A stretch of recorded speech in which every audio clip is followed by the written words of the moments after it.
right on the fly. We do have a inbox set up at Labor and Industries where you can email questions for. I will be putting that in the chat for folks to save, and I'll also be saying it as well. Hopefully it's pretty easy for folks. It's electrical apprenticeship at lni.wa.gov. That is our email inbox address where you can send questions regarding electrical apprenticeship. So with that, we'll go ahead and get started with a brief overview of just what the law says from one of our electrical technical specialists, Lorin Lathrop, who will be sharing just again a very brief overview of what the law says and kind of going about why we're here.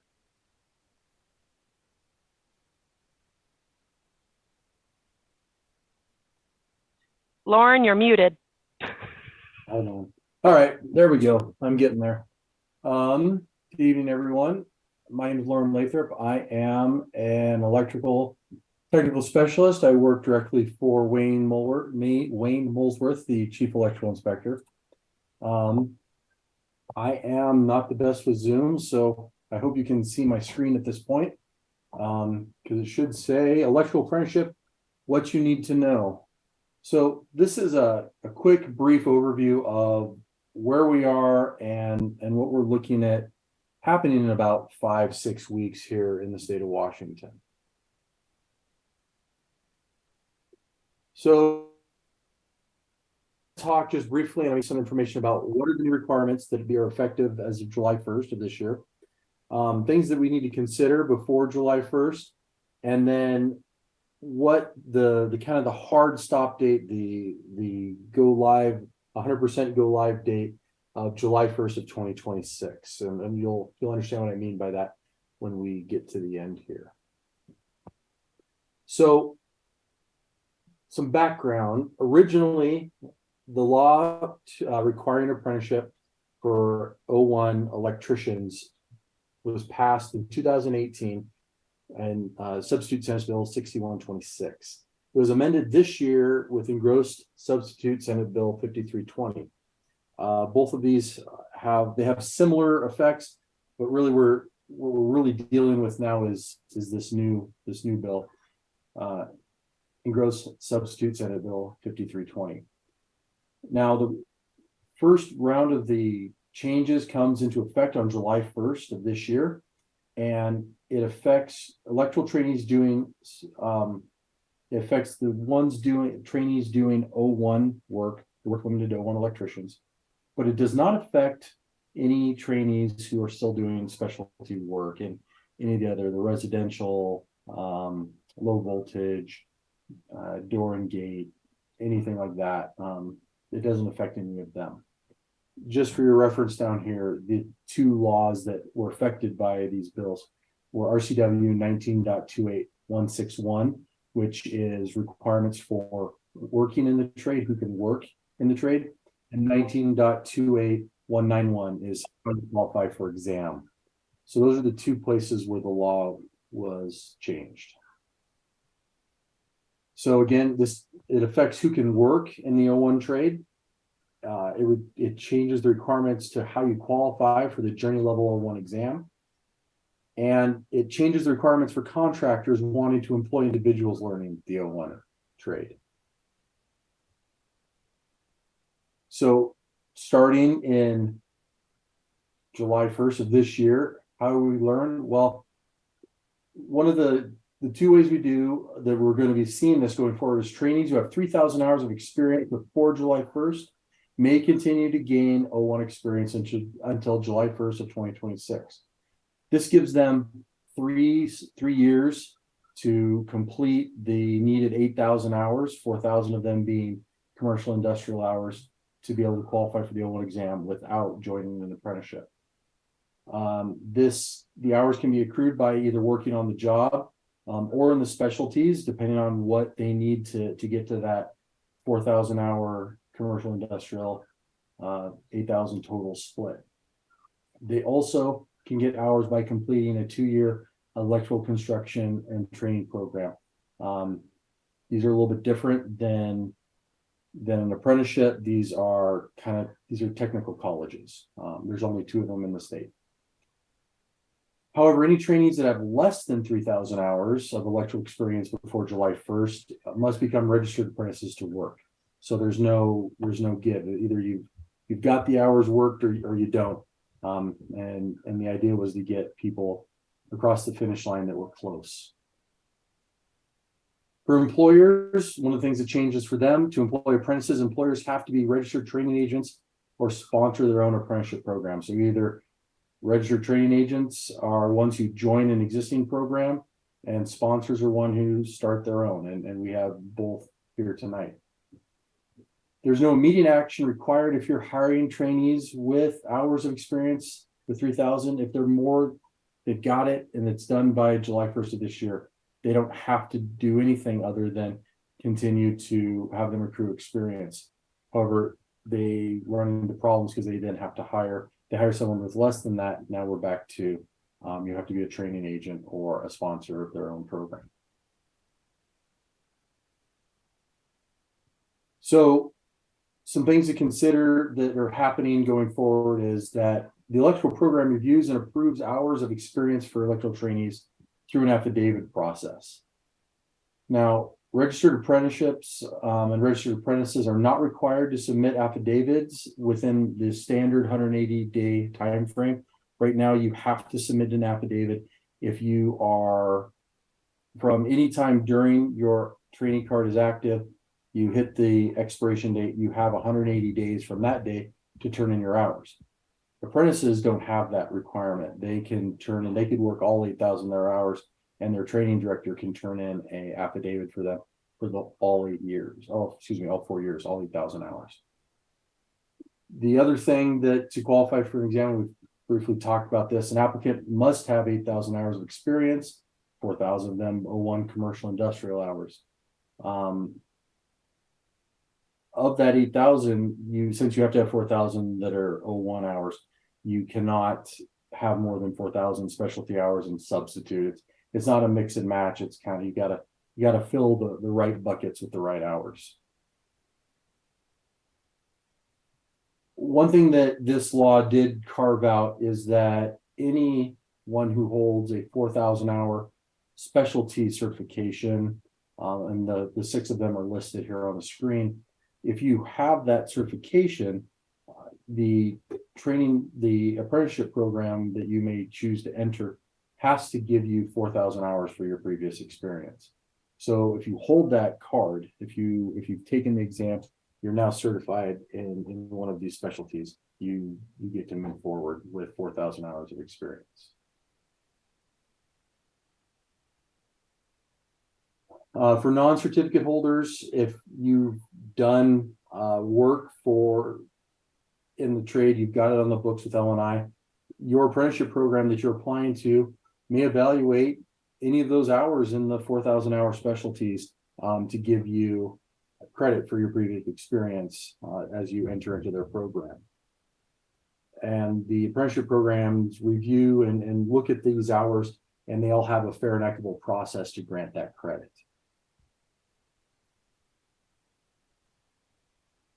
So here's the kicker. So we've got this 3,000 hour opening opportunity right in the middle of from July 1st of this year until July 1st of 2026. If someone doesn't get all their hours in this 3-year window, if they don't get to 8,000 hours, the provision in the law that allows for this sunsets, and there's no longer any pathway. So everything has to be done. You have to be approved for the exam. If you're going through this on the job training with your 3,000 hours, you have to have it all done by July 1st of 2026. You got to get all your hours in and get approved for the exam. If they don't, at that point, electrical trainees will have to register with an apprenticeship program to do 01 work. And like everything, all this is subject to the legislature. There could be more changes coming down the line. We still have 3 legislative sessions between now and then that something could change.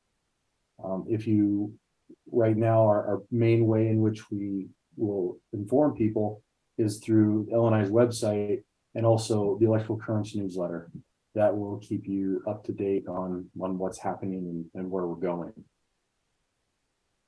And that's the brief overview. Like Brittany was talking about, here we have the contact is electrical apprenticeship at lni.wa.gov, or the website is www.lni.wa.gov/electrical apprenticeship. Back to you. Great. Thank you, Lorin, very much. Thank you very much. Yep. And I think next we have Patrick Martin with CITC to present a little bit about what CITC has to offer. Yeah, absolutely. And I want to build on that and say, Lorin, thank you very much for the information. Obviously, tonight with our audience, we're really looking to show what our programs have to offer and everything else. But as far as information around legislative changes, anything like that, that should be directed to the department. So I appreciate that. Brittany, I'm going to try to share my screen here. And I think if you do it and then you hit the play the slideshow, yeah, it shows up better. Right back to sharing. I had two screens open, so. And I've got a class in behind me. I love it because we are now really pushing and using this Puyallup facility. So is that viewable to everybody okay? Thank you, Rob. So obviously here to talk about CITC of Washington and what we offer as an electrical training program. I'll be brief with my comments, and I am more than happy to put contact information into the chat for myself, our president, Helene, who is also on the call tonight, to make sure that if there's any questions outside of what we discussed tonight, we can answer those for you. So really what we do, we're a workforce development model. We're here to recruit, train, develop, and really support the construction industry in Washington State. So by model, we're a 501c3 nonprofit, which really allows us, we work with open shop contractors, union contractors, whoever wants to come and wants to train and wants to grow their workforce, we're willing to work with them. We are approved by the Apprenticeship Council as well. Obviously, we are recognized by the Veterans Administration. I know that could be a big thing because a lot of the guys that I went through my apprenticeship with were post 9/11 GI Bill benefits inductees, and just like they were able to take advantage of those benefits, we at CITC were able to help them navigate and take advantage of those benefits. We work with the National Center for Construction Education and Research, NCCER. We've served as development and curriculum proctors for them for the last several years. We've been able to really influence the way they build their electrical education courses, the hands-on lab activities, and really try to push them to a higher level, because in my opinion, Washington is the bar. That is the bar. We train the best apprentices. We also are licensed by the Workforce Training and Education Coordinating Board. So any of the benefits that might come to our apprentices, we're able to administer those. So what we do at CITC is, honestly, we are training apprentices, training craftspeople for the future. So we do run apprenticeship programs for over 11 crafts, but specifically tonight when we're talking about electrical, we offer our apprenticeship program. We've offered a craft training program that has allowed contractors to participate with us, even if they did not want to be apprenticeship training agents, such, but with 6126 implementation, a lot of that will be forced on some folks, and we are prepared and ready to handle that. Addition to what we do for our apprentices, there's also a lot that we do for that journey level workforce, whether it's skills assessments, field supervision classes, safety classes. There's things that we try to do as an apprenticeship program to not only support our apprenticeship workforce, but to support those that are supervising our apprenticeship workforce, which we feel is very, very important, because that is the passage of knowledge. That is how those things get across. Continuing education classes, both electrical, plumbing, everything else, those are also on. So if anybody is, you know, I realize a lot of us are common faces here, but when we talk about apprenticeship, it's the industry sponsored workforce. One of my favorite sayings that I've ever heard was from a mentor of mine, Jody Robbins, that said, apprenticeship starts with a job. We're going to work. So with that, there's got to be an administration behind that. And that's what CITC provides. The hours that are reported, the typical day-to-day operations, that's what an apprenticeship program does for a supporting contractor. And with that, our apprentices come out better prepared. Everybody that comes out of our program is going to have that state issued completion credential. Additionally, all of my electrical apprentices, hey, the goal is we come out and we pass the state electrical exam and we go to work as journeymen. Like we talk about all the time, apprenticeship is it's a structured training program. It starts with a job, so you're going to be on the job. We work directly with our contractors, with our training agents, to ensure that we have a comprehensive and full review process for our apprentices. Not only to assess their value as apprentices, but hey, if you're falling behind, if there's some remedial education that needs to be handled, we're ready and prepared to deliver that. So because we run multi-craft program, because we run across multiple facilities, we're able to add that to our programs. But anybody that's on the call that's new to apprenticeship, hey, it's 75% being out there on the job, having good journey level supervision, having good structured understanding of what you're doing. Obviously, with any of the programs, when you complete CITC, there is a certificate of completion as a registered apprentice, which I think if we had, Lorin would agree with me, when you look at the electrical standards that are established here in Washington and compare those nationally, we dominate. We're the best. That's the great work of the electrical licensing section and the many folks that have committed that time over years. CITC, we do operate statewide. So we break our state up into regions. And these regions apply to apprentices that are possibly required to travel, or possibly, hey, we've got a facility we can provide instruction to you at. So we have 6 facilities statewide. We have a facility in Bellevue, 20,000 square feet, contains both classroom and lab instructional space, and is really the headquarters and the foundation of CITC, and has served us well for many years.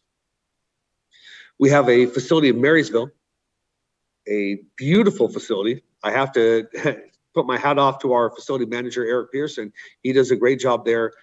That is a top-notch facility containing all matters of electrical instruction, from craft bays to motor control boards to conduit bending facilities. It's really a spot where everybody can come and take advantage of great training. I'm sitting tonight in our brand new Puyallup facility. I'll try to give you a little bit of view, but we are constantly expanding to offer equity and access to apprenticeship programs. So Puyallup offers a great opportunity to be between a couple of, 167, I-5, it's a spot to get to, but we're building out. We want to make sure that the opportunities that we can present as wide as possible. Vancouver, which is additionally a great facility.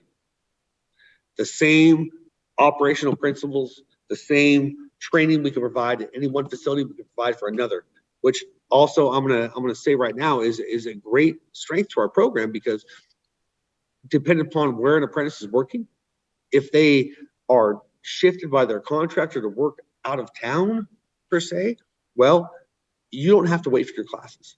I can transfer you across. And if you were taking classes in Vancouver, I can transfer you into a Bellevue class. And that's really what our brick and mortar facilities do for us as our strength, is we have them across the state. Pasco, another great example. And I will brag a little bit. 3 of our 6 facilities are run by electrical licensed electricians. So Rick St. Vincent, who runs our Pasco facility, is a wonderful, he's instructed for us for years. He's come on board and he has driven the development of our electrical curriculum. But to have somebody that comes out of the process as an inspector, as a safety piece is just huge for us.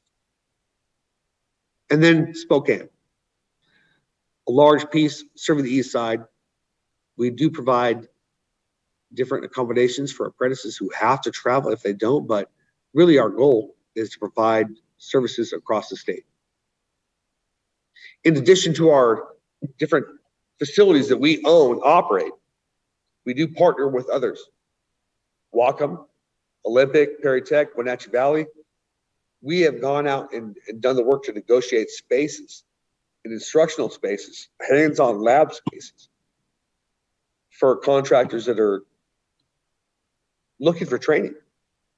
So even outside of our brick and mortar facilities, there is additional help that we have gone and done. I think some of the strong parts that people don't think about is, you know, a statewide program and an apprenticeship program, it takes a lot to run. I know that Brittany and her team at the department, Lorin, his team, there's a lot of reporting that has to go down. So one of the strengths we have is we have a vested team. I think, and Helene can pop on, but I think it's 35 plus across the state that do know apprenticeship. They do know the processes. They understand arts. They understand the way things need to be reported, because at the end of the day, we have a responsibility to be true to our apprentices. Our instructors, top notch. Not only do we go out and we seek the highest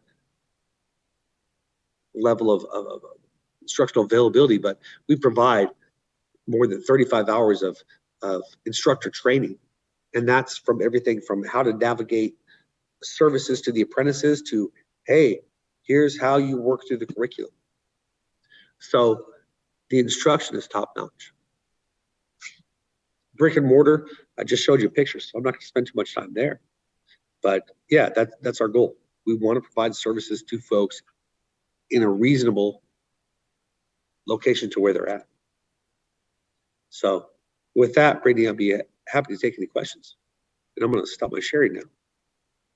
Yeah, thanks, Pat. I think we're going to save questions for the end, so that way everybody will have a chance to speak, and then everybody can ask questions if that's all right with you. So if you're all finished, I know Irene Weber with Electrical Management Group of Washington is another open shop group program that operates in counties in the state of Washington, but I think she's been having issues with her Zoom, so I think we'll just keep an eye out for her. But if that, I think we're ready to move to our next presenter, which I believe is Mr. John Madaris. John, feel free to take it away. Hello, my name is John Madaris. I'm the training director for the Inland Empire Electrical Apprenticeship Program in Spokane, but I'm going to be presenting today on behalf of all of the IBEW and NECA programs that operate here in Washington State. So share my screen here. And so though we are, like I said, associated with IBEW and NECA, we are able to train electrical contractors that are not signatory with the union. And so so we are an option for anybody who's interested, any contractors in the state. We have 6 programs that cover different areas of the state. So wherever you are in Washington, one of our programs will have options for you. We have a map here showing the jurisdictions that each of the programs cover. The apprenticeships that border on Oregon and Idaho also cover parts of those states as well. So for example, you work in the Vancouver and Portland areas, that area is all covered by the same program. The red dots there are locations where we have training centers and the websites and phone numbers for the apprenticeship programs in each of those locations. I'll have the map back up at the end of the presentation too, so if you didn't get all the information you need from it, you'll have another opportunity here. About our programs a little bit, we do own our own training centers. Some programs do rent out spaces, which is fine, but all of our programs do own and operate our own training centers. Here's an example of one in Mount Vernon, north of Everett. Here's another. This is a new facility that's currently being built in Kennewick. And in our facilities, we don't just have classrooms. We place a big emphasis on hands-on training as well. So we have dedicated spaces for that. Here's one of those spaces at our training center in Wenatchee. I also have a short video here. This is something that one of our, let me turn the volume down. So oh, there you go. So one of our apprentices made for her Instagram account, showing some of the conduit bending training that we do. We don't just do hand bending though. We have Chicago benders, triple nickel, smart electric benders, hydraulic benders. So we really do all aspects of that. And besides conduit bending, we do hands-on training for things like transformers, motors and motor controls, fire alarm systems, and more.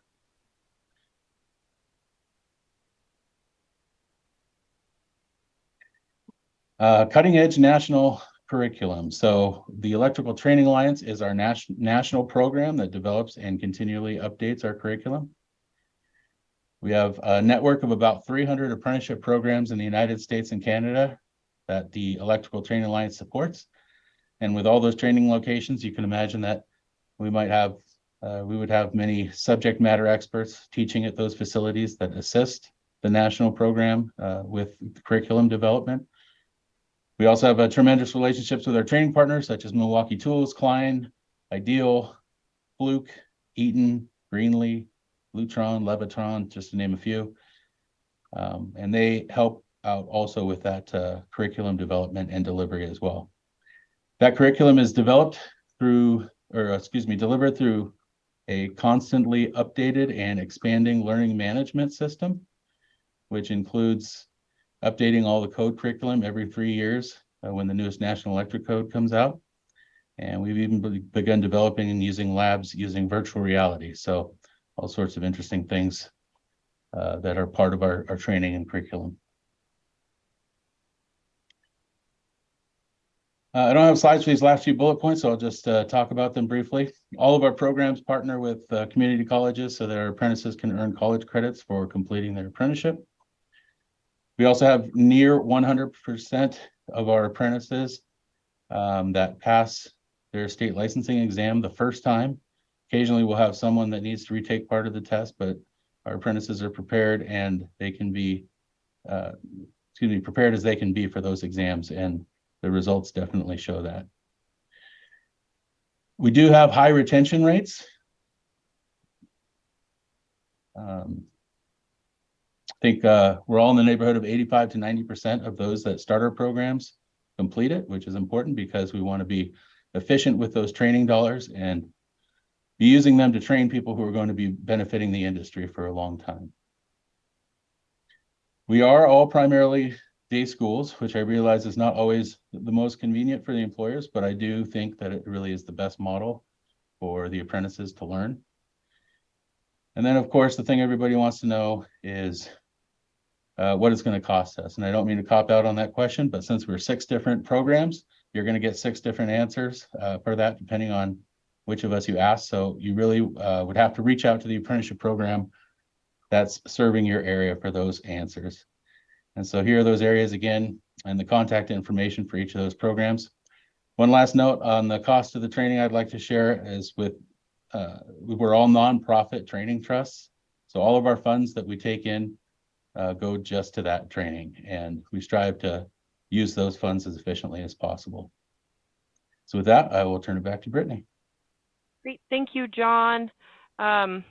While you were speaking, I see that Irene Weber from Electrical Management Group was able to join us again, and I'm trying to get her promoted to a panelist, but Zoom doesn't seem to want to cooperate with me right now. So I'm going to keep working on that. And our next speaker is Amy Simondet. She represents one of our single employer programs, Performance Electrical. And Amy, I believe you're still on the phone, so if I can share my screen with your PowerPoint that you presented if you want to speak to it. That would be lovely. Thanks, Brittany.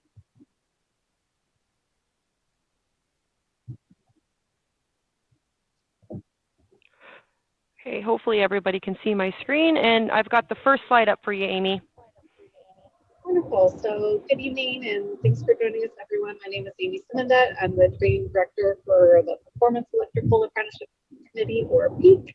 I'm one of the single employer programs in our state. And the way these work is basically you're sponsoring your own apprenticeship for your own employees and only your own employees. And the way you go about that is you form your own apprenticeship committee comprised of both employee and employer representatives. Work with labor and industries to develop program standards and a plan for your supplemental instruction that meet the minimum guidelines. And then you go through the approval process with the state. And once approved, you're up and you're running your own program, you're training your folks and participating in the apprenticeship community. So high level, that's what it looks like to run an individual program. And really, everybody's experience is going to be a little bit different. Your mileage may vary, but some of what I think are the minimum needs are to really run a successful program, or to have a strong administrative person with a capacity of around 20% to maybe a full FTE, depending on how your organization runs and the size of your program. Based on what I've found running the numbers, you probably need around 12 apprentices training in the O1 scope to help make it pencil out for you financially. And really, you've got to have that long-term interest and commitment to support it financially and just with your team to keep it up and running for the future. So some of the benefits and challenges to consider if you're doing that, benefits, definitely you have the decision-making power because you run your own committee. You are controlling your own hiring process, pay scale. You have the ability to be really responsive and agile when it comes to your team and your organization's needs. You get to decide where and when your classroom training takes place and make that schedule work for you and your team. And then there's quite a bit of support from labor and industries. The apprenticeship consultants have been great. There are minimum guideline standards already established that really lay out a lot of the details of apprenticeship. And there are existing curriculums like NCCCER, MyCold, others that really, give you a leg up on the classroom side since most of us aren't instructors by trade. And then on the challenges side, I'm just going to say there's a lengthy process for approval. On average, I see that take about 2 years. You do want to have partnerships in most cases, or might need partnerships to find classroom and lab space if you don't have those in-house. And again, there's a lot of admin capacity and time that goes into running a program, all the onboarding, offboarding, your EEO outreach, all the data tracking and management, all the committee meetings, participation in what's going on in the legislative space. And then there's apprenticeship procedures to follow, record keeping, etc. So there's a lot that goes into it. I think it's worth the trip. I'm happy to answer individual questions. Just wanted to share what that looks like. So thanks so much, Brittany. Thanks all. Okay, great. Thank you, Amy. And Irene, if you're with us, you should have the ability to unmute yourself and start your video if you're able to.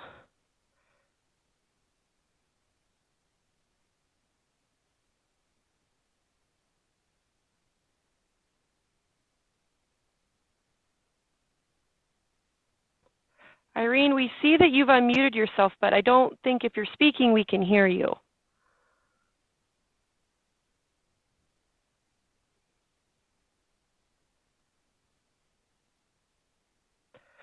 Okay, well, while Irene works on, again, the technical issues, Irene, once you got it figured out, just come on camera.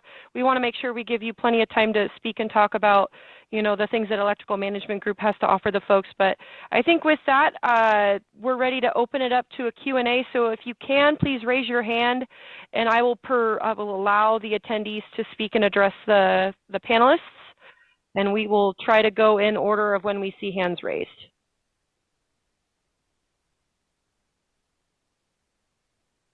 Okay, Heather, you have the ability to speak, and you are up next. Yeah, I'm just curious. I think there's a bunch of great information being shared, and thank you, everybody. Is there going to be, is this presentation going to be shared afterwards just to be able to kind of digest some more of this information?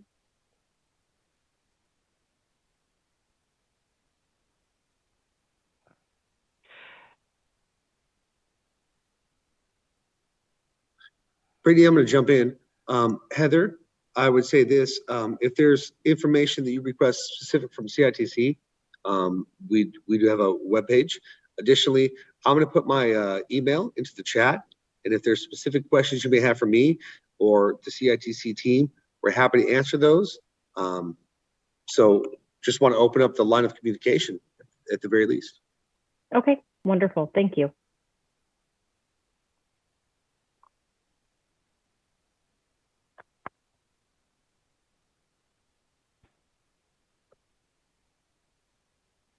Okay, are there any other questions or hands up in the audience?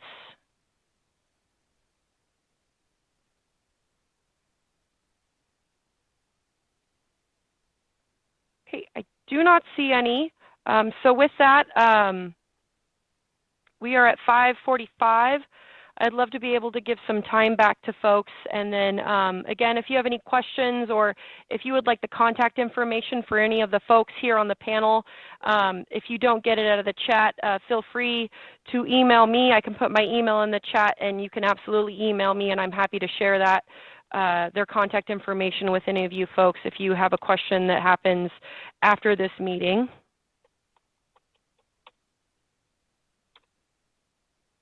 And with that, we want to thank everybody for your time. Thanks for joining us today. Hopefully, we answered some questions you might have had. And again, feel free to reach out and contact any of us if you have any further questions or if we can be of any more assistance.